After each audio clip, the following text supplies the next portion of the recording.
ಆಗಿರ್ತಕ್ಕಂತಹ ಶ್ರೀ ವಾಮದೇವಪ್ಪನವರೇ, ಮತ್ತು ಈ ಎರಡು ಕೃತಿಗಳನ್ನು ಪರಿಚಯ ಮಾಡಿಕೊಟ್ಟಂತಹ ಆತ್ಮೀಯರಾಗಿರ್ತಕ್ಕಂಥ ಪ್ರೊಫೆಸರ್ ಸಿ ಪಾಟೀಲ್ ಅವರೇ, ಡಾಕ್ಟರ್ ನಂದೀಶ್ ಹಿರೇಮಠ ಅವರೇ, ಮತ್ತು ವೇದಿಕೆ ಮೇಲೆ ಉಪಸ್ಥಿತರಿರ್ತಕ್ಕಂತಹ ಮಾನವ ವಿಕಾಸ ಫೌಂಡೇಶನ್ ಅಧ್ಯಕ್ಷರಾಗಿರ್ತಕ್ಕಂಥ VM ಕರಿಬಸಯ್ಯನವರೇ, ಭಿಕ್ಷಾವರ್ತಿ ಮಠ ಅವರೇ, ಮತ್ತು ಈ ಎಲ್ಲ ಕಾರ್ಯಕ್ರಮದ ಮುಖ್ಯ ರೂವಾರಿಯಾಗಿರ್ತಕ್ಕಂಥ ಆತ್ಮೀಯರಾಗಿರ್ತಕ್ಕಂತಹ ಶಿವಯೋಗಿ ಕಂಬಾಳಿ ಮಠ ಅವರೇ, ಮತ್ತು ಈ ಸಭಾಭವನದಲ್ಲಿ ಆಸೀನರಾಗಿರ್ತಕ್ಕಂತಹ ಎಲ್ಲ ಮಾತೆಯರೇ, ಹಿರಿಯರೇ, ಮಕ್ಕಳೇ, ನಿಮ್ಮೆಲ್ಲರಿಗೂ ಕೂಡ ವಂದಿಸಿ ನನ್ನ ಎರಡು ಮಾತುಗಳನ್ನು ತಮ್ಮೊಂದಿಗೆ ಹಂಚಿಕೊಳ್ಳೋದಕ್ಕೆ ಇಷ್ಟಪಡ್ತೀನಿ. ಬಹುಶಃ ನಾನು ಸಂಸ್ಕೃತ ಸಾಹಿತ್ಯದ ವಿದ್ಯಾರ್ಥಿಯಾಗಿ ಒಬ್ಬ ಅಧ್ಯಾಪಕನಾಗಿ ಆದ ಕಾರಣದಿಂದ ವಿಶೇಷವಾಗಿ 2011ರಲ್ಲಿ ಏನು ಜನಗಣತಿ ಆರಂಭವಾದಾಗ ವೀರಶೈವ ಲಿಂಗಾಯತ ಪ್ರತ್ಯೇಕ ಎಂಬತಕ್ಕಂತಹ ಗೊಂದಲ ಆರಂಭವಾದಂತಹ ಸಂದರ್ಭದಲ್ಲಿ ನಾನು ಅಷ್ಟೊತ್ತಾಗಲೇ ವೀರಶೈವ ಸಾಹಿತ್ಯವನ್ನು ಅಧ್ಯಯನ ಮಾಡೋದಕ್ಕೆ ಆರಂಭಿಸಿಬಿಟ್ಟಿದೆ. ಆಗಲೇ ಹೆಚ್ಚು ಕಡಿಮೆ 10 ವರ್ಷ 11 ವರ್ಷ ಆಗಿಬಿಟ್ಟಿದೆ.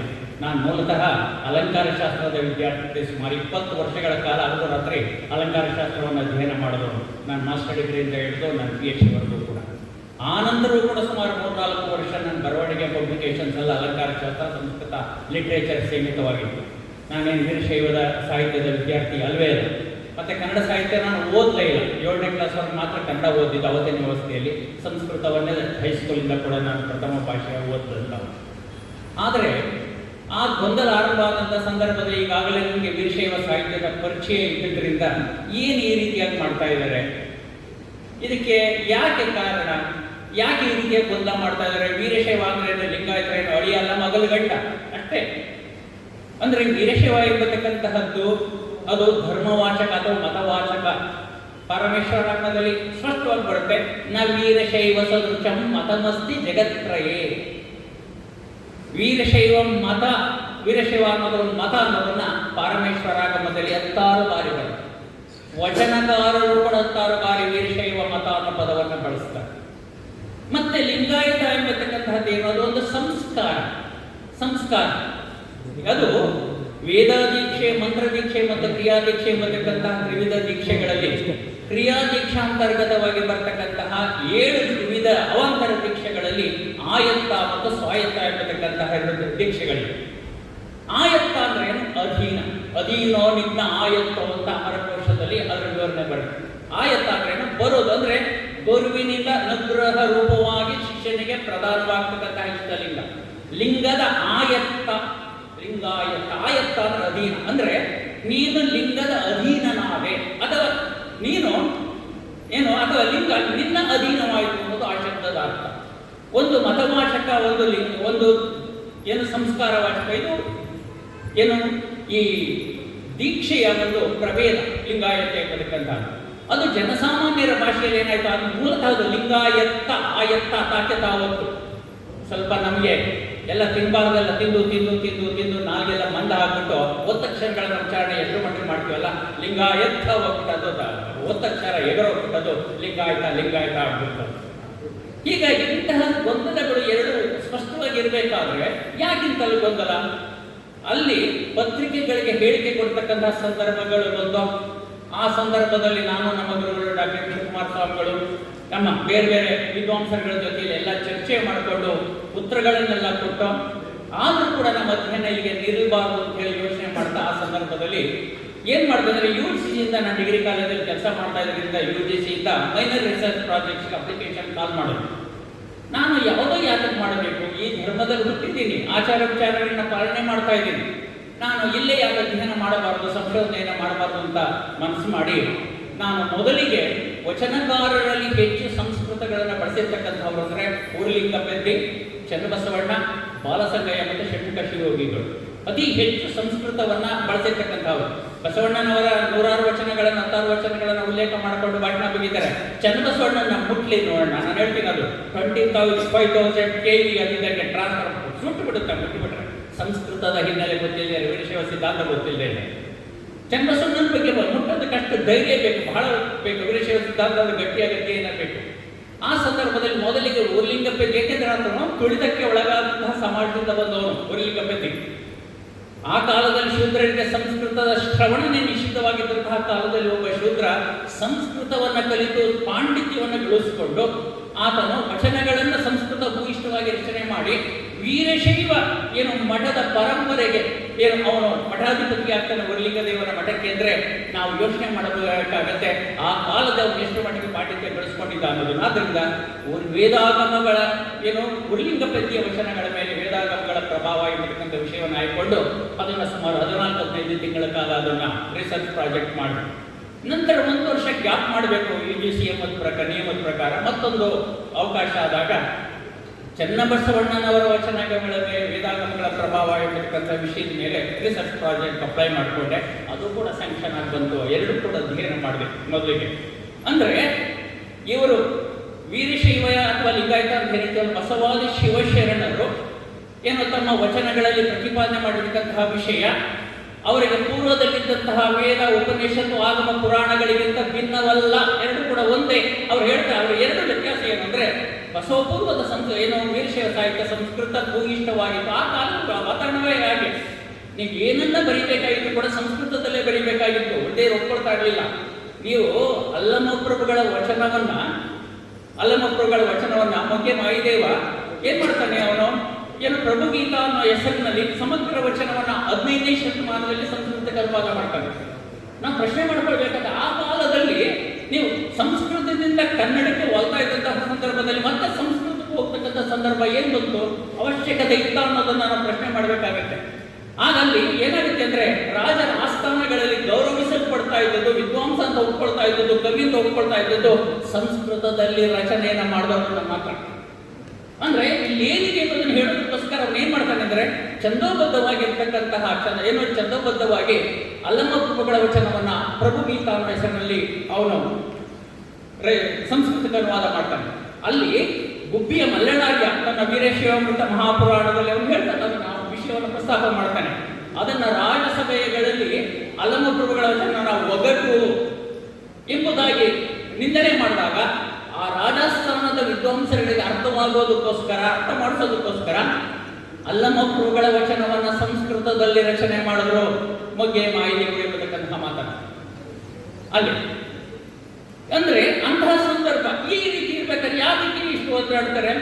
ಇಲ್ಲಿ ಬಸವಣ್ಣ ನಮಗೆಲ್ಲ ಗೊತ್ತಿರೋ ರೀತಿಯ ವೀರಶೈವದ ಉದಾತ್ತ ತತ್ವ ಏನೋ, ಯಾವುದೇ ಜಾತಿಯಲ್ಲಿ ಜನಿಸಿದಂತಹ ವ್ಯಕ್ತಿ, ಬ್ರಾಹ್ಮಣ ಇರಲಿ, ಕ್ಷತ್ರಿಯ ಇರಲಿ, ವೈಶ್ಯ ಇರಲಿ, ಶೂದ್ರ ಇರಲಿ, ಅಂತ್ಯಜ ಇರಲಿ, ಅವರು ವೀರಶೈವ ಗುರುವಿನಿಂದ ದೀಕ್ಷೆಯನ್ನು ಪಡೆದುಕೊಳ್ತಾ ಇದ್ದ ಹಾಗೆ ಅವನು ಮುಖ್ಯವಾಹಿನಿಯಲ್ಲಿ ವೀರಶೈವನೇ ಆಗ್ತಾನೆ. ಅವನ ಪೂರ್ವಜಾತಿಗಳು ಸಂಪೂರ್ಣವಾಗಿ ನಾಶವಾಗ್ತವೆ. ಅವನು ಮುಖ್ಯವಾಹಿನಿಗೆ ಬಂದ್ಬಿಟ್ಟ. ಅವನು ಹೊರಟಾಯ್ತು, ಪೂರ್ವಾಶ್ರಮ ಹೊರಟಾಯ್ತು ಅವನು ಅಲ್ಲಿ. ಅದಕ್ಕೆ ಪೂರ್ವಾಶ್ರಯ ನಿರಸನ ಸ್ಥಳ ಅಂತ 101 ಸ್ಥಳದಲ್ಲಿ ಒಂದು ಸ್ಥಳನೇ ಇದೆ ಅಲ್ಲಿ. ಈ ರೀತಿ ಇರಬೇಕಾದ್ರೆ ಅವನಿಗೆ ಇಷ್ಟೆಲ್ಲ ಆದ ಮೇಲೂ ಕೂಡ ಅವ್ರು ಎಲ್ಲಿಂದ ತೆಗೆದುಕೊಂಡು ಬಸವಣ್ಣ ಯಾಕೆ ಪ್ರಭಾವಿತನಾದ? ಬೇರೆ ಏನೋ ಭಾರತ ಖಂಡದಲ್ಲಿರ್ತಕ್ಕಂತಹ ಜೈನ ಇರ್ಬೋದು, ಬೌದ್ಧ ಧರ್ಮ ಇರ್ಬೋದು, ವೈದಿಕ ಪರಂಪರೆಯಲ್ಲಿ ಸ್ತ್ರೀಯರನ್ನ ಕೇವಲ ಒಂದು ಭೋಗ ವಸ್ತುವನ್ನಾಗಿ ಪರಿಗಣನೆ ಮಾಡ್ತಾ ಅವರಿಗೆ ಮೋಕ್ಷಾಧಿಕಾರವಿಲ್ಲ ಅನ್ನೋ ಕಾರಣದಿಂದ ಅವರ ಉಪನಯನಾದಿ ಸಂಸ್ಕಾರಗಳಿಂದ ಅವರನ್ನ ವಂಚಿತರನ್ನಾಗಿ ಮಾಡಿ ಶೋಷಣೆ ಮಾಡಿದ ಇದ್ದಂತಹ ಕಾಲ. ಆದರೆ ವೀರಶೈವದಲ್ಲಿ ನಿಂತು ಸ್ತ್ರೀಯರು ಕೂಡ ಪುರುಷನಿಗೆ ಸಮಾನವಾಗಿರ್ತಕ್ಕಂತಹ ಮೋಕ್ಷಾಧಿಕಾರವನ್ನು ಹೊಂದಿದ್ದಾರೆ ಎಂಬತಕ್ಕಂತಹದ್ದು ನಮಗೆ ಸ್ಪಷ್ಟವಾಗಿ ಆಗಮಗಳಲ್ಲಿ ನಿರೂಪಿತವಾಗಿ ಕಾರಣಗಮನಕಾರ ಹೇಳ್ತಾನೆ. ಕಾರಣಗಮನದಲ್ಲಿ ಸ್ಪಷ್ಟವಾಗಿ ಈ ಶಿವದೀಕ್ಷೆಯಾಗದೇ ಇರ್ತಕ್ಕಂತಹ ಸ್ತ್ರೀ ದೀಕ್ಷಿತನಾಗಿರ್ತಕ್ಕಂತಹ ಪತಿಯ ಸೇವೆಯನ್ನ ಮಾಡೋದಕ್ಕೆ ಅನರ್ಹಳಾಗಿರ್ತಾಳೆ. ಆಕೆ ಸಿದ್ಧಪಡಿಸ್ತಕ್ಕಂತಹ ಪಾಕಾದಿ ಕ್ರಿಯೆಗಳನ್ನ ಸ್ವೀಕಾರ ಮಾಡಬಾರ್ದು. ಭಕ್ತ ಅನ್ನೋ ಕಾನ್ಸೆಪ್ಟ್ ಬಂತಲ್ಲ ಆಗದು. ಅಂದ್ರೆ ಆದ್ದರಿಂದ ಸ್ತ್ರೀಯರಿಗೆ ಅವಶ್ಯವಾಗಿ ದೀಕ್ಷೆಯನ್ನು ಕೊಡಬೇಕು ಎಂಬತಕ್ಕಂತಹ ಮಾತನ್ನು ಶಿವಾಗಮಗಳು ಪ್ರತಿಪಾದನೆ ಮಾಡ್ತಾರೆ. ಬಸವಣ್ಣ ಯಾವಾಗ ತನಗೆ ಉಪನಯನ ಸಂಸ್ಕಾರ ಮಾಡೋದಕ್ಕೆ ಬಂದಾಗ ಅವನು ಪ್ರತಿಭಟನೆ ಮಾಡೋದಕ್ಕೆ ಕಾರಣ ಏನಂದ್ರೆ ಅವನಿಗೆ ಈ ವೀರಶೈವ ಸಿದ್ಧಾಂತದ ಆಳವಾಗಿರ್ತಕ್ಕಂತಹ ಜ್ಞಾನ ಪರಿಚಯ ಎತ್ತು ಪುರುಷನಿಗೆ ಸಮಾನವಾಗಿ ಸ್ತ್ರೀಯರನ್ನು ಪರಿಗಣನೆ ಮಾಡತಕ್ಕಂತಹದ್ದು ಅವನಿಗೆ. ಯಾಕೆಂದ್ರೆ ಪ್ರಾಚೀನ ಕಾಲದಲ್ಲಿ ಬ್ರಾಹ್ಮಣ ಅಗ್ರಹಾರಗಳಂದ್ರೇನು, ಜ್ಞಾನದ ದೃಷ್ಟಿಯಿಂದ ಎಲ್ಲ ಜ್ಞಾನ ಶಾಖೆಯನ್ನು ಅಧ್ಯಯನ ಮಾಡ್ತಾ ಇದ್ದಂತೆ. ಇವತ್ತಿನ ನಮಗೆ ಪ್ರೆಸಿಡೈಸ್ಡ್ ಆಗಿರಲಿಲ್ಲ ಅವರು ಜ್ಞಾನದ ದೃಷ್ಟಿಯಿಂದ. ವೀರಶೈವ ಆಗಮ ಉಪನಿಷತ್ ಪುರಾಣಗಳ ತನಗೆ ಪರಿಚಯ ಇದೆ. ಹಾಗಾಗಿ ಪ್ರತಿಭಟನೆ ಮಾಡ್ತಾನೆ. ತನ್ನ ಅಕ್ಕನಿಗೆ ಉಪನಯನ ಸಂಸ್ಕಾರ ಮಾಡದೆ ನನಗೆ ಮಾಡಕ್ಕೆ ಬರೋದು ತಪ್ಪು ಅಂತ ಹೇಳಿ ಪ್ರತಿಭಟನೆ ಮಾಡ್ಬಾರ್ತಾನೆ. ಆಗ ಒಂದು ರಹಸ್ಯವನ್ನು ಕಂಡುಕೊಳ್ತಾನೆ. ಯಾಕೆ ಇಷ್ಟೆಲ್ಲ ಮುಕ್ತ ವ್ಯವಸ್ಥೆ ಇದ್ರೂ ಕೂಡ ಯಾಕೆ ಕ್ಷತ್ರಿಯರಿಗೆ ಕೆಳಗಿನ ವರ್ಗದ ಜನಗಳಿಗೆ ದೀಕ್ಷೆಯನ್ನು ಕೊಡ್ತಾ ಇಲ್ಲ. ಅಂದ್ರೆ ಭಾಷೆಯ ಸಮಸ್ಯೆ ಅದು ಜನಸಾಮಾನ್ಯರಿಗೆ ಎಟದೇ ಇರ್ತಕ್ಕಂತಹ ಸಂಸ್ಕೃತ ಭಾಷೆಯಲ್ಲಿದೆ ಅನ್ನೋದನ್ನು ಅರಿವಾಗಿ ಏನ್ ಮಾಡ್ತಾನೆ ಅಂದ್ರೆ ಅವನು ರಾಜಸ್ಥಾನದಲ್ಲಿ ಆಶ್ರಯ ದೊರೆತ ಮೇಲೆ ಸಂಸ್ಕೃತದಲ್ಲಿ ಇದ್ದಂತಹ ವೀರಶೈವ ಸಾಹಿತ್ಯವನ್ನು ಏನ್ ಮಾಡ್ತಾನೆ ಅಂದ್ರೆ ತನ್ನ ಸಮಾನ ಮನಸ್ಕರು ತನ್ನ ವಚನಾಂದೋಲನದಲ್ಲಿ ಅನುಭವ ಮಂಟಪದ ಚರ್ಚೆಯಲ್ಲಿ ಏನಾಯ್ತು ಅಂದ್ರೆ ಏನು ಧರ್ಮ ಸಾಹಿತ್ಯ ಸಂಸ್ಕೃತಿಗಳ ಬಗ್ಗೆ ನಡೀತಕ್ಕಂಥ ಚರ್ಚೆಗಳು ಏನ್ ಮಾಡೋದು ಅಂದ್ರೆ ಏನು ದೇವವಾಣಿಯಿಂದ ಏನ್ ಮಾಡೋದು ಅಂದ್ರೆ ಅವು ಮಾತೃಭಾಷೆಯ ಕಡೆ ಹೊರಡುದು. ಅಲ್ಲಿ ಚರ್ಚೆ ಆರಂಭವಾದ ಚರ್ಚೆ ಆಗ್ಬೇಕಾದ್ರೆ ಅವರು ಮಾತೃಭಾಷೆಯಲ್ಲಿ ಈ ನಾಡಿನ ನುಡಿ ಭಾಷೆಯಲ್ಲಿ ಆರಂಭ. ಈಗ ಆ ನುಡಿ ಭಾಷೆಯಲ್ಲಿ ಆರಂಭ ಆದರೂ ಕೂಡ ಏನ್ ಮಾಡ್ಕೊಂಡ್ರೆ ಅವರ ಸಂಪ್ರದಾಯವನ್ನ ಪರಂಪರೆಯನ್ನ ಬಿಡಲಿಲ್ಲ. ಅಲ್ಲಿದ್ದದನ್ನ ಸಂಸ್ಕೃತದಲ್ಲಿದ್ದದನ್ನ ಕನ್ನಡದಲ್ಲಿ ಹೇಳತಕ್ಕಂಥ ಪ್ರಯತ್ನವನ್ನು ನಾವು ಪ್ರಾಮಾಣಿಕವಾಗಿ ಮಾಡಬೇಕು. ಆದ್ರೆ ಅಲ್ಲಿ ನಾವು ಈ ವಚನಕಾರ ಈಗಾಗಲೇ ಸಿ ಪಾಟೀಲ್ ಸರ್ ಹೇಳಿದ್ರು, ನಾನು ಈ ಪುಸ್ತಕದಲ್ಲೂ ಬಂದೆ. ಮೊದಲು ಹರಕನಲ್ಲಿಂದ ತೆಗೆದುಕೊಂಡಿರೋದು ಏನು ವೇದಕ್ಕೆ ಹೊರೆಯೇ ಕಟ್ಟಿವೆ ಶಾಸ್ತ್ರಕ್ಕೆ ನಿಗಳಲ್ಲಿ ಒಲಿಕ್ಕವೆ. ನೋಡ್ರಿ ಏನ್ ಅವರು ವೇದಕ್ಕೆ ಹೊರೆಯೇ ಕಟ್ಟಿವೆ. ಹೊರೆ ಅವ್ರು ಹೇಳಿರೋದು ಹೊರೆ ಅಲ್ಲ. ಹೊರೆ ಅಂದ್ರೆ ಸೌದೆ ಹೊರೆ ಕಟ್ಟೋದು, ಹುಲ್ಲು ಹೊರೆ ಕಟ್ಟೋದು, ಹೊರೆ ಹಚ್ಚೋದು, ಹೆಣ್ಮಕ್ಳು ಚೆನ್ನಾಗಿ ಹುಚ್ಚಿನ ಹೊರೆ ಇಟ್ಟೋದು. ಅಕ್ಕಸಾಲಿಗೆ ಅಂಗಡಿಗೆ ಹೋಗ್ಬಿಟ್ಟು ನಮ್ಮಲ್ಲಿರೋ ನಕಲಿ ಕೊಡಪ್ಪ ಇದಕ್ಕೊಂದು 5 ಲಕ್ಷ ಕೊಡು ಅಂತ ಹೇಳಿ ಒಂದು ನೆಕ್ಲೆಸ್ ಕೊಟ್ಬಿಟ್ರೆ ಡೂಪ್ಲಿಕೇಟ್ನ ಕೊಟ್ಬಿಡ್ತಾನೆ. ಏನೋ ಅವನೇನ್ ಮಾಡ್ತಾನೆ, ಕಲ್ ಮೇಲೆ ಉಜ್ತಾನೆ. ಮತ್ತೆ ಉಜ್ಬಿಟ್ಟು ಒಂಡ್ರ ಆಸಿಡ್ ಹಾಕ್ಬಿಟ್ಟು ಮುಖದ ಮೇಲೆ ಬಿಸಾಕ್ತಾನೆ ಅವನು. ಯಾಕಂದ್ರೆ ನಕಲಿ ಹೋಗಮ್ಮ ಇನ್ಯಾರು ಸಿಗಲಿಲ್ಲ ಬೆಳವಣಿಗೆ ನಮಗೆ. ಹಾಗೆ ಅವ್ರು ಹೇಳೋದೇನಂದ್ರೆ ವೇದಕ್ಕೆ ಹೊರೆ ಅಂದ್ರೆ ವೇದದ ಮಾತುಗಳನ್ನು ನಾನು ಪರಿಶೀಲನೆಗೆ ಒಳಪಡಿಸ್ತೀನಿ, ಪರೀಕ್ಷೆಗೆ ಒಳಪಡಿಸ್ತೀನಿ. ವೇದ ಹೇಳುತ್ತೆ ಸತ್ಯಮೋದ ಧರ್ಮಂಚರ ಮಾತೃದೇವೋಭವ ಪಿತೃದೇವೋಭವ ಅಂತೆಲ್ಲ ಮಾಡೋಣ. ಆದ್ರೆ ವೇದದಲ್ಲಿ ಹೇಳಿದವೆಲ್ಲ ಪ್ರಾಮಾಣಿಕ ಒಪ್ಕೊಳ್ಳೋದಿಲ್ಲ. ಅಂದ್ರೆ ಅದು ಜನಸಾಮಾನ್ಯರಿಗೆ ಅದು ಉಪಯೋಗ ಆಗೋಗಿತ್ತು ಅಂಥವನ್ನ ನಾವು ಪ್ರಾಂತದ ಮನಸ್ಸಿನಿಂದ ಒಪ್ಕೊಳ್ತೀನಿ ಎಂಬತಕ್ಕಂತಹ ನಿಲುವು. ಮತ್ತೆ ಅಲ್ಲಿ ಅವನು ಇನ್ನೊಂದು ವಚನದಲ್ಲಿ ಹೇಳ್ತಾನೆ, ಕೆಲವು ಸಂದರ್ಭದಲ್ಲಿ ಏನಾಗುತ್ತೆ ಅಂದ್ರೆ ನೋಡಿ, ಇನ್ನೊಂದು ವಚನದಲ್ಲಿ ಅದು ವೇದದ ಸಂದರ್ಭದಲ್ಲಿ ಮುಖ್ಯವಾಗಿರ್ತಕ್ಕಂತಹದ್ದು. ಅದನ್ನೇ ಯಾರು ಹೇಳೋದೇ ಇಲ್ಲ ವಚನಕಾರರು, ಯಾರು ನಮ್ಮ ವಚನ ಸಾಹಿತ್ಯವನ್ನು ಅಧ್ಯಯನ ಮಾಡ್ತಕ್ಕಂತಹ ವಿದ್ವಾಂಸರುಗಳು. ಏನಂದ್ರೆ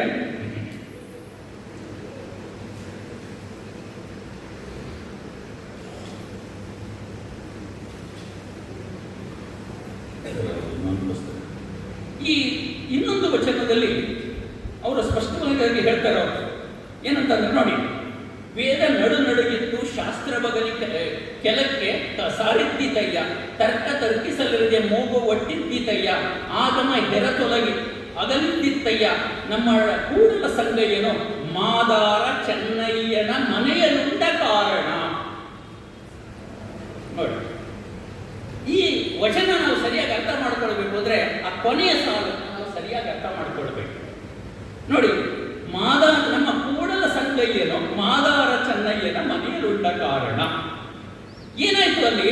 ಇಲ್ಲಿ ಶಿವಭಕ್ತನಾಗಿರ್ತಕ್ಕಂತಹ ಕರಿಕಾಳ ಚೋಳ ಅವನು ಪ್ರತಿನಿತ್ಯವೂ ಕೂಡ ಏನ್ ಮಾಡ್ತಾ ಇದ್ದಾನೆ, ಶಿವನಿಗೆ ಪ್ರಸಾದವನ್ನು ಅರ್ಪಣೆ ಮಾಡ್ತಾ ಇದ್ದ.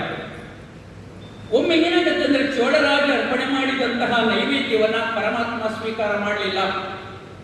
ಯಾಕೆಂದ್ರೆ ರಾಜ ಏನ್ ಮಾಡ್ತಾನೆ ಅಂದ್ರೆ ಅವ್ರು ಗಾಬರಿ ಆಗುತ್ತೆ. ನನ್ನ ವ್ರತದಲ್ಲಿ, ನನ್ನ ಪೂಜಾದಿಗಳಲ್ಲಿ, ಈ ನನ್ನ ನೇಮದಲ್ಲಿ ಏನಾದರೂ ಕೂಡ ಲೋಪವಾಯಿತೋ, ನನ್ನ ಮನಸ್ಸು ಏನಾದರೂ ಚಂಚಲವಾಯಿತೋ, ಮಂತ್ರ ತಂತ್ರ ಸಾಮಗ್ರಿಯಲ್ಲಿ ಏನಾದರೂ ಕೊರತೆ ಏತೋ ಎಂಬುದಾಗಿ ಚಿಂತಾಮಗ್ನಾಗ್ಬಿಡ್ತಾನೆ ಕರಿಕಾಲ ಚೋಳ.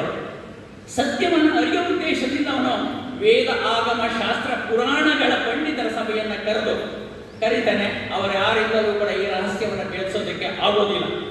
ಆಗ ಇದರ ಬಗ್ಗೆ ವಿಚಾರ ಮಾಡಿದಾಗ ಏನಾಗುತ್ತೆ ಅಂದ್ರೆ ಪರಮಾತ್ಮ ಒಂದು ಶಿವಶರಣ ಮಾದಾರ ಚೆನ್ನಯ್ಯನ ಮನೆಯಲ್ಲಿ ಅಂಬಲಿಯ ಪ್ರಸಾದವನ್ನು ಸ್ವೀಕಾರ ಮಾಡಿರ್ತಾರೆ. ಮಾದಾರ ಚೆನ್ನಯ್ಯನ ಚೋಳರಾಜನ ಕುದುರೆಲಾಯದಲ್ಲಿ ಹುಲ್ಲು ಹಾಕ್ತಕ್ಕಂತಹ ಕಾಯಕವನ್ನು ಮಾಡ್ತಾ ಇದ್ದಂಥವನು. ಮಾದಾರ ಚೆನ್ನಯ್ಯನ ಶಿವಭಕ್ತಿಯ ಪಾರಮ್ಯವನ್ನು ಜಗತ್ತಿಗೆ ಸಾರಲು ಜರುಗಿದಂತಹ ಶಿವನ ಲೀಲೆ ಅದು. ಅದನ್ನು ಬಸವಣ್ಣವರು ಈ ವಚನದಲ್ಲಿ ಉಲ್ಲೇಖ ಮಾಡಬೇಕು. ಅಂದ್ರೆ ವಚನದ ಸಂದರ್ಭವನ್ನ ಅರ್ಥ ಮಾಡಿಕೊಂಡೆ ಬಸವಣ್ಣನವರು ವೇದ ವಿರೋಧಿ ಎಂಬತಕ್ಕಂಥ ಪಟ್ಟವನ್ನು ಕಟ್ಟತಕ್ಕಂಥವರು ಈ ವಚನವನ್ನು ಹಲವು ಸಂದರ್ಭಗಳಲ್ಲಿ ಉಲ್ಲೇಖ ಮಾಡ್ತಾರೆ. ಮತ್ತೆ ಬಸವಣ್ಣವರು ವೇದದ ಕರ್ಮಕಾಂಡವನ್ನು ಟೀಕೆ ಮಾಡ್ತಾ ವೇದಗಳನ್ನು ತಮ್ಮ ಸ್ವಾರ್ಥಕ್ಕೆ ಬಳಸಿಕೊಳ್ತಕ್ಕಂತಹ ಡಂಬಾಚಾರಿಗಳನ್ನು ತಿರಸ್ಕರಿಸಿದ್ದಾರೆಯೇ ಹೊರತು ಸಮಸ್ತ ವೇದ ಉಪನಿಷತ್ತು ಆಗಮ ಪುರಾಣಗಳನ್ನಲ್ಲ ಎಂಬತಕ್ಕಂತಹದ್ದು ವಚನಗಳ ಮೇಲಿನ ಅಧ್ಯಯನದಿಂದ ನಮಗೆ ಗೊತ್ತಾಗುತ್ತೆ. ಇದು ಈ ಹಿನ್ನೆಲೆ. ನೋಡಿ, ಇನ್ನೊಂದು ವಚನ ವೇದಾಗಮಗಳು ಹೇಳಿದ ಹಾಗೆ ನಡೆಯುವುದು, ಹೇಳಿದಂತೆ ನುಡಿಯುವುದು, ಮೀರಿ ನಡೆಯಲಾಗದು, ಮೀರಿ ನುಡಿಯಲ್ಲ. ಯಾಕೆ ಹೇಳ್ತಾರೆ ಅವರು? ವೇದಗಳಿಗೆ ಅವರು ವಿರೋಧವಾಗಿದ್ದರೆ ತಮ್ಮ ವಚನಗಳಲ್ಲಿ ಯಾಕೆ ಉಲ್ಲೇಖ ಮಾಡ್ತಾ ಇದ್ರು? ವಚನಗಳಲ್ಲಿ ನೂರಾರು ವಚನಗಳಲ್ಲಿ ವೇದ ಉಪನಿಷತ್ ಆಗಮಗಳ ಪುರಾಣಗಳ ವಾಕ್ಯಗಳನ್ನು ಓದೋಗಿ ಉಲ್ಲೇಖ ಮಾಡ್ತಾರೆ. ವಚನಗಳನ್ನು ಅಧ್ಯಯನ ಮಾಡಿದಾಗ ನಾವು ಮುಖ್ಯವಾಗಿ ಸಂಸ್ಕೃತ ಬಲ್ಲವರಿಗೆ, ವೀರಶೈವ ಸಾಹಿತ್ಯ ಗೊತ್ತಿರ್ತಕ್ಕಂಥವ್ರಿಗೆ ನಾನು ವಚನ ನೋಡ್ತಾನೆ ಹೇಳ್ಬಿಡ್ತಾನೆ, ಇದು ಈ ಆಧಾರದ ಭಾವಾನುವಾದ ಇದು ಅಂತ ಕೆಲಸ ಈಗಾಗಲೇ ಮಾಡಿದ್ದೀನಿ. ನನ್ನ ಸಂದರ್ಶನ ಮಾಡಿದಾಗ ನಮ್ಮ ಕಬ್ಬಾಳಿ ಮಠದ ಅಂಗವನ್ನು ದೀರ್ಘವಾಗಿ ಕೇಳ್ಬಿಟ್ಟಿದ್ವಿ. ಒಂದು ವಚನಗಳಿಂದ ಪ್ರಭಾವಿತವಾಗಿ ಅಲ್ಲಿರ್ತಕ್ಕಂತಹ ಸಂಸ್ಕೃತದಲ್ಲಿರ್ತಕ್ಕಂತಹ ಪ್ರಸಾರವನ್ನ ಭಾವಾನುವಾದದ ರೀತಿಯಲ್ಲಿ ಇರ್ತಕ್ಕಂತಹದ್ದು ಒಂದು ವಿಧವಾದರೆ, ಮತ್ತೊಂದು ತಾವು ಹೇಳ್ತಕ್ಕಂತಹ ಉಕ್ತಿಯ ಸಮರ್ಥನೆಗೆ ವೇದ ಉಪನಿಷತ್ ಆಗಮಗಳ ಪ್ರಮಾಣವನ್ನ ವಚನದಲ್ಲಿ ಉಲ್ಲೇಖ ಮಾಡ್ತಕ್ಕಂಥ ಅದನ್ನೇನು ಹೇಳ್ತಾರೆ ಇವತ್ತಿನವರು? ಅವೆಲ್ಲ ಪ್ರಕ್ಷಿಪ್ತರಿ 15ನೇ ಶತಮಾನದಲ್ಲಿ ಎಲ್ಲ ಸೇರಿಸ್ಬಿಟ್ರಿ ಇವರು, ಎಲ್ಲ ಸೇರಿಸ್ಬಿಟ್ರು. ಏನು ಕಡ್ಡಪುರಿ ತಿನ್ನೋಲ್ಲ, ಏನು ಇವತ್ತಿನ ಕಾಲನ ಏನಾದ್ರು ಮಾಡೋದಕ್ಕೆ ಕಂಪ್ಯೂಟರ್ನಲ್ಲಿ ಏನು ಬೇಕಾದ್ರು ಅಡಿಷನ್ಸು ಡಿಲೀಷನ್ಸು ಮಾಡ್ಬೋದು ಅನ್ನೋದಕ್ಕೆ ಹಸ್ತಪ್ರತಿಯಲ್ಲಿ ಅವತ್ತು ನಾವು ತಾಳೆಗರಿಯಲ್ಲಿ ಅದನ್ನು ಎಷ್ಟು ಕಷ್ಟ ಅದನ್ನ ಬರಿತಾ ಇದ್ದದ್ದು ಅನ್ನೋದು ಹಿಂದಿನವ್ರಿಗೆ ಅದು ಗೊತ್ತು, ನಮ್ಗೆ ನಿಮಗೂ ಗೊತ್ತಾಗೋದಿಲ್ಲ. ಅದು ಏನು ಹುಡುಗಾಟನ, ಅದು ಸೇರಿಸ್ಬಿಟ್ಟು ಎಲ್ಲ ಪ್ರಕ್ಷಿಪ್ತ, ನಮ್ಗೆ ಯಾವ ಸರಿ ಕಾಣೋದು ಅದೆಲ್ಲ ಪ್ರಕ್ಷಿಪ್ತ.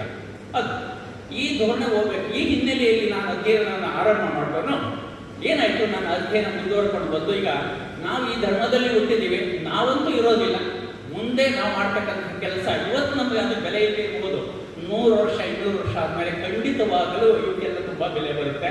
ಅದಕ್ಕೋಸ್ಕರ ಈ ಕೆಲಸವನ್ನು ಮಾಡಬೇಕು ಅಂತ ನಿರ್ಧಾರ ಮಾಡಿ ನನಗೆ ಬಿಡು ಆದಾಗೆಲ್ಲ ಸುಮಾರು 2005ರಲ್ಲಿ ನಾನು ಕನಕಪುರದಲ್ಲಿ ದೇಗುಲ ಮಠ ಅಂತ ಇದೆ, ಮಠದಿಂದ ಒಂದು ಪತ್ರಿಕೆ ಬರುತ್ತೆ, ದೇಗುಲ ಪ್ರಭೇದ ಪತ್ರಿಕೆ ಸಂಪಾದಕ ನಾನು. ಆ ಪತ್ರಿಕೆ ಸಂಪಾದಕರಾದ ಸಂದರ್ಭದಲ್ಲಿ ಆರಂಭದಲ್ಲಿ ಪ್ರತಿ ತಿಂಗಳು ಕೂಡ ಒಂದು ವಚನದ ಮೇಲೆ ನಮ್ಮ ಗುರುಗಳಾಗಿರ್ತಕ್ಕಂಥ ಡಾಕ್ಟರ್ ಎಂ ಶಿವಕುಮಾರ ಸ್ವಾಮಿಗಳಿಂದ ವಚನ ನಿರ್ವಚನವನ್ನು ಮಾಡ್ತಾ ಇದ್ದೆ, ವಚನಾಮೃತ ಅನ್ನೋ ಹೆಸರಿನಲ್ಲಿ. ಅವರು ಯಾವಾಗಾರು ಅವರಿಗೆ ತೊಂದರೆಯಾಗಿ ಮಾಡಿಕೊಡದೇ ಇದ್ದಾಗ ಮಾಸಿಕ ಅದು ಬಂದ್ಬಿಡ್ಬೇಕು ಆಗಲೇ ಆ ತಿಂಗಳುಗಳು ನಾನು ಅದನ್ನ ಬರೀತಾ ಇದ್ದೆ, ಕೆಲವು ವಚನಗಳನ್ನು ಆಯ್ಕೆ ಮಾಡ್ಕೊಂಡು ಸುಮಾರು 17 ವಚನಗಳಿಗೆ ಬರೆದಿದ್ದೆ ನಾನು ಅವಾಗ. ನನಗೆ ಬಹುಶಃ ಕಳೆದ ವರ್ಷ ಜನವರಿವರೆಗೂ ಕೂಡ ನನಗೆ ಏನು ಬಿಡುವು ಹಾಕಿದೆ, ಕಳೆದ ವರ್ಷ ಜನವರಿ ಆದಮೇಲೆ ಸ್ವಲ್ಪ ಬಿಡುವು ಅನ್ನಿಸ್ತು. ನಾನೇನೇನು ಪೆಂಡಿಂಗ್ ಕೆಲಸಗಳಿದ್ವೋ ಅವನ್ನೆಲ್ಲವನ್ನು ಕೂಡ ಇನ್ಕಂಪ್ಲೀಟ್ ಆಗಿದೆ, ಅವನ್ನೆಲ್ಲವನ್ನೂ ಒಂದೊಂದು ಇಟ್ಕೊಟ್ಟು ನಾನು ಆಯ್ಕೆ ಮಾಡೋ ವಚನಗಳನ್ನು ಪಟ್ಟಿ ಮಾಡ್ಕೊಂಡಿದ್ದೆ, ಯಾವ್ಯಾವ ವಚನಕ್ಕೆ ಬರೀಬೇಕು ಅನ್ನೋದನ್ನ. ವೀರಶೈವ ಸಿದ್ಧಾಂತ ಪ್ರತಿಪಾದಕವಾಗಿರ್ತಕ್ಕಂತಹ ವಚನಗಳನ್ನು ಆಯ್ಕೆ ಮಾಡಿಕೊಂಡು ಅದನ್ನು ನಾನು ಅವರ ಬಗ್ಗೆ ಪರಿಶೀಲನೆ ಮಾಡ್ತಾ ಬರೀತಾ ಹೋದೆ, ಬಿಡುವಾದಂಗೆಲ್ಲ. ಈಗ ಬರೀತಾ ಹೋಗಿ ಅದು ಸುಮಾರು ಒಂದು 50-55 ವಚನಗಳಾಗಿತ್ತು. ಕಂಬಾಳೆ ಮಠದ ನಂತರ ಬಂದಾಗ ಇದನ್ನ ಗುರುಗಳೇ ಇದನ್ನ ಪ್ರಿಂಟ್ ಮಾಡೋಣ, ಇಲ್ಲ 50-55 ವಚನಗಳಿದೆ, ಎಷ್ಟಾಗುತ್ತೆ, 150 ಊಟ ಆಗ್ಬೋದು, ಬೇಡ ಬಿಡಿ ಒಂದು 108 ವಚನ, ಇಲ್ಲ ಗುರುಗಳದ್ದು ಎಷ್ಟಾಗಲಿ ಇವಾಗ ಮಾಡಬೇಡ ಅಂತೇಳಿ ಕೊನೆಗೆ ಅದು ಸುಮಾರು ನಾನು ಹಳೆಯದೆಲ್ಲ ಉಳಿಕೊಂಡು ಸುಮಾರು 88-90 ವಚನಗಳನ್ನು ಅದನ್ನು ನಾನು ಅನುಸಂಧಾನ ಮಾಡಬೇಕಂತ ಕೆಲಸವನ್ನು ಮಾಡಿದೆ. ಉದ್ದೇಶ ಏನು? ವಚನಕಾರರು ವೇದಾಗಮಗಳ ವಿರೋಧಿಗಳಲ್ಲ, ವೇದಾಗಮಗಳು ಅವರಿಗೆ ಮಾನ್ಯವಾಗಿದ್ದು ಅವರಿಗೆ ಬಹಳ ಭಕ್ತಿಯಿಂದ ಗೌರವದಿಂದ ಅಲ್ಲಿದ್ದಂತಹ ವಿಷಯವನ್ನೇ ಕನ್ನಡ ಭಾಷೆಯಲ್ಲಿ ಹೇಳ್ಕೊಂಡಿದ್ದಾರೆ ಅನ್ನೋದನ್ನು ಏನು ಜಗತ್ತಿಗೆ ತೋರಿಸ್ತಕ್ಕಂತಹ ಪ್ರಯತ್ನ ಇದು ವಚನಾನುಸಂಧಾನ. ಅದು ಇನ್ನು ವೇದೋಪನಿಷತ್ತುಗಳಲ್ಲಿ ವೇಷವಿರ್ತಕ್ಕಂತಹದ್ದು ಕೃತಿಯಲ್ಲಿ ಒಂದು ಲಘು ಕೃತಿ ಇದು. ಸುಮಾರು ಇದು ಒಟ್ಟು 80 ಪುಟ ಇದೆ, ಪ್ರಸ್ತಾವನೆ ಎಲ್ಲ ಕೂಡ ಸೇರಿಕೊಂಡು. ಇದರಲ್ಲಿ ಹಿಂದೆ ನಮ್ಮ ರಂಭಾಪುರಿ ಜಗದ್ಗುರುಗಳ ಸೃಷ್ಟಿ ಪೂರ್ತಿಯ ಸಂದರ್ಭದಲ್ಲಿ ಬಂದಂತಹ ಅಭಿನಂದನಾ ಗ್ರಂಥ ಅಕ್ಷಯಕ್ಕೆ ಬರೆದಂತಹ ಒಂದು ದೀರ್ಘ ಲೇಖನ ಸುಮಾರು 50 ಪುಟ 1/4 ಕ್ರಮದಲ್ಲಿತ್ತು. ಅದು ಈ ವರ್ಷ ನನಗೆ ಜನವರಿನಲ್ಲಿ ವೀರಶೈವ ಪದದರ್ಶನ ಎಂಬತಕ್ಕಂತಹ ಒಂದು ಕೃತಿ, 108 ವೀರಶೈವ ಪದಗಳ ಪಾರಿಭಾಷಿಕ ಪದಗಳ ಪರಿಚಯ. ಹಿಂದೆ ವಿಜಯವಾಣಿಯಲ್ಲಿ ಸುಮಾರು 2012-15 ಪ್ರತಿ ಗುರುವಾರ ಸಂಸ್ಕೃತಿಯಿಂದ ಸಪ್ಲಿಮೆಂಟ್ ಬರ್ತಾ ಇತ್ತು. ಅದರಲ್ಲಿ ಪದದರ್ಶನ ವಿಭಾಗದಲ್ಲಿ ಅಂಕಣ ಬರೀತಾ ಇದೆ ನಾನು. 70 ಪದಗಳು ಬಂದಿತ್ತು. ಆ 70 ಪದಗಳಲ್ಲದೆ ಒಂದು 108 ಮಾಡಬೇಕು ಅಂತ ಹೇಳಿ ಕೂತ್ಕೊಂಡು ಅವತ್ತು ಇನ್ನೊಂದು 38 ಬರೆದು ಅದು ಸಂಕ್ಷಿಪ್ತ ಪತ್ರಿಕೆ ಬರೀಬೇಕಾದ್ರೆ 250 ಪದಗಳಲ್ಲಿ ಇರಬೇಕು. ಇದರಲ್ಲಿ ಜಾಡಿನಲ್ಲಿ ಅದನ್ನು ಬರೆದಿದ್ದಂತಹ ಪದಗಳು ವೀರಶೈವ ಸಿದ್ಧಾಂತ. ಆ ಪುಸ್ತಕ ಪ್ರಕಟ ಆದಮೇಲೆ ಕೊಪ್ಪಳದ ಒಬ್ಬರು ನಮ್ಮ ಶಿವಯೋಗಿ ಕಬ್ಬಾಳಿ ಮಠರಂತ ಧರ್ಮ ಸಾಹಿತ್ಯದ ಬಹಳ ಆರಾಧಕರು, ಅವರು ಲಿಂಗಸಯ್ಯ ಅಂತೇಳಿ, ಅವ್ರು ಯಾವುದೇ ಪುಸ್ತಕ ಬಂದು ಧರ್ಮ ಗ್ರಂಥ ಒಂದು ಪುಸ್ತಕ ಅವ್ರು ಕೊಂಡ್ಕೊಳ್ಳೋದು, 10 ಪುಸ್ತಕ ಅವ್ರು ಕೊಂಡ್ಕೊಳ್ಳೋದು. ಅವ್ರು ಒಂದು ಪುಸ್ತಕ ಇಟ್ಕೊಂಡು ಇನ್ನು 9 ಪುಸ್ತಕಗಳನ್ನು ಮಠಾಧಿಪತಿಗಳಿಗೆ ಆಸಕ್ತರಿಗೆ ಅವರು ಉಚಿತವಾಗಿ ಅವ್ರ ಮಾರಾಟಕ್ಕೆ ಕೊಡ್ತಾರೆ ಕೊಡುವಂಥವ್ರು. ಆ ಪುಸ್ತಕ ನನಗೆ ವೀರಶೈವ ಪದದರ್ಶನ ಪುಸ್ತಕ ನೋಡ್ತಾ ಇದ್ದಾಗ ಅವರು ನನ್ನಿಂದ ತರಿಸ್ಕೊಂಡು ಒಂದು ಕಾಪಿನ ಕೆಳಗಡೆ 10 ಕಾಪಿ ತರಿಸ್ಕೊಳ್ತಾ ಇದ್ದೀನಿ. ನನ್ನ ಕಡೆ ಪುಸ್ತಕ ಎಲ್ಲ 25 ಕಾಪಿಗಳು ಕಳಿಸ್ಬೇಕಿವ್ ನಾನು.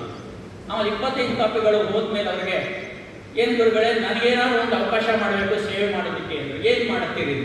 ಇಲ್ಲ ನೋಡಿ, ಇದನ್ನು 200 ಪುಟ ಇದೆ, ಇಷ್ಟೆಲ್ಲ ನನ್ನ ಕೈಲಿ ಆಗೋದಿಲ್ಲ, ಏನೋ ಒಂದು ಸಣ್ಣದ ಅಳಿಲು ಸೇವೆ, ಏನಾದರೂ ಒಂದು ಸಾಹಿತ್ಯ ಸೇವೆ ಮಾಡಬೇಕು, ನಮ್ಮ ತಂದೆ ತಾಯಿಗಳ ಹೆಸರಿನಲ್ಲಿ ಅಂದರು ಇಲ್ಲ, ಹೀಗೆ ಈಗ ವೇದೋಪನಿಷತ್ತುಗಳಲ್ಲಿ ವೀರಶೈವಾಗಿರ್ತಕ್ಕಂಥ ವಿಷಯ ಇದೆ ಅಂದರೆ ವೇದ ಉಪನಿಷತ್ತು ಆಗಮ ಪುರಾಣಗಳಲ್ಲಿಯೂ ಕೂಡ ವೀರಶೈವದ ವಿಷಯಗಳಿದೆ ಎಂಬತಕ್ಕಂಥ ಒಂದು ಸಂಶೋಧನಾ ಲೇಖನ ಇದೆ. ಒಂದು 70-80 ಪುಟ ಆಗ್ಬೋದು, ನೀವು ಮಾಡ್ತೀರಾ ಅಂದರೆ ಅದೆಷ್ಟಾರು ಆಗಲಿ ಸರ್, ಅದು ಮುದ್ರೆಡು ಕೊಟ್ಬಿಡಿ. ಅವರ ಔದಾರ್ಯತನದಿಂದ ಈ ಕೃತಿಯು ಕೂಡ ಬೆಳಕಾಣ್ತವ್ರು. ಇವತ್ತು ಬರಬೇಕಾಗಿತ್ತು, ಅವರು ಸ್ವಲ್ಪ ಆರೋಗ್ಯ ಅದಕ್ಕಿಟ್ಟು ಅವರು ಬೆಂಗಳೂರಿನಲ್ಲಿ ಈಗಾಗಲೇ ಒಂದು ತಿಂಗಳಿಂದ ಹಾರ್ಟ್ ಪ್ರಾಬ್ಲಮ್ ಆಗಿ ಅಲ್ಲಿ ಅವರು ಟ್ರೀಟ್ಮೆಂಟ್ಗಳಿದೆ. ಇಲ್ಲಿಂದ ಖಂಡಿತವಾಗ್ಲೂ ಅವ್ರು ಬರ್ತಾ ಇದ್ದಾರೆ.